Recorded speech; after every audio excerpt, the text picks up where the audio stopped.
Hi, my name is Thais Gibson, and I'm the co-owner and creator of the Personal Development School. This is your daily breakthrough video, and in this video, I'm going to talk to you a little bit about a dismissive avoidant treating you better when you're emotionally distant and treating you worse when you aren't. So this is based on a question I have from inside of the Personal Development School, one of our members. And by the way, we have our With You promotion that we will still run. So it's 25% off all of our courses, membership bundles for 3, 6, 12 months. And essentially to use that in the membership bundle, the coupon code is With You. It's all one word. And I'll put a link in the description box below, but it gives you access to all 40 plus pre-recorded courses, the 4 live webinar calls every single week with myself, as well as the 6 attachment style coach run events that are group socials, mastermind groups, morning and evening routines, all that kind of stuff. So you can check that in the description box below. Now, this individual in this school posts, a DA I used to be with would always treat me well and be nicer when I was more emotionally detached, but then irritable when I was more emotionally attuned. Is this because they feel smothered or scared when someone is emotionally available with them, or is there more to it? So here is how this tends to work. So first and foremost, think of somebody as a dismissive avoidant as being somebody who actually fears closeness. Okay. Why? Because their early subconscious associations are actually programmed with the ideas or concepts that say emotional closeness is bad, right? Why? Because growing up, when you go through emotional neglect as a child and you are wired for emotional closeness, but then you keep feeling like it's being rejected, then your subconsciously stored emotional associations in reference to closeness is that closeness hurts. I reach for closeness, it gets rejected. I want closeness and care.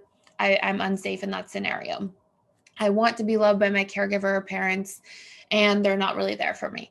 So all of the wanting closeness for a dismissive avoidant are met with not so great outcomes. So in this person's adult life, what they've basically rewired their internal programming or reality to adapt to is hyper independence. I'm going to be really independent. I'm going to rely on myself. I'm not going to feel my own emotions. I'm not going to share my emotions with other people. I'm not going to be vulnerable and open up. And that's actually what keeps me safe and protected. And that's what makes me feel good.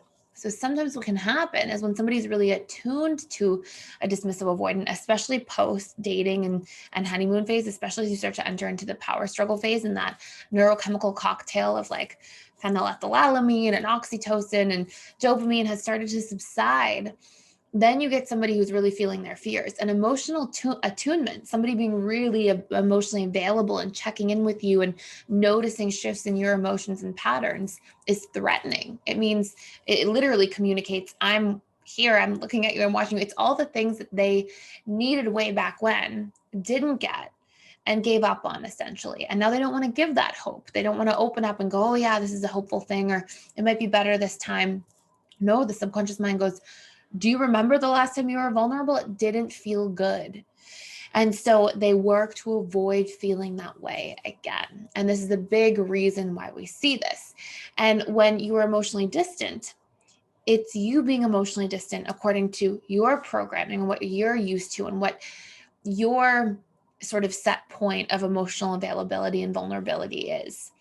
And what's actually funny and quite interesting is often you being more emotionally unavailable or distant is probably actually a better match to what the dismissive avoidant is investing. So they're putting in a certain amount that makes them feel safe. And when you're suddenly responding in a way that's similar, then they feel like, oh, we're on the same page. Oh, this is safe. This isn't, nobody's getting too close. It feels better. And then they feel safer interacting as a normal version of themselves.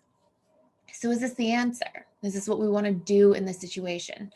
And the answer is no, because then we end up in a relationship where we're closed off, and it's almost like that idea where we try to solve a problem at the same level of thinking that creates it.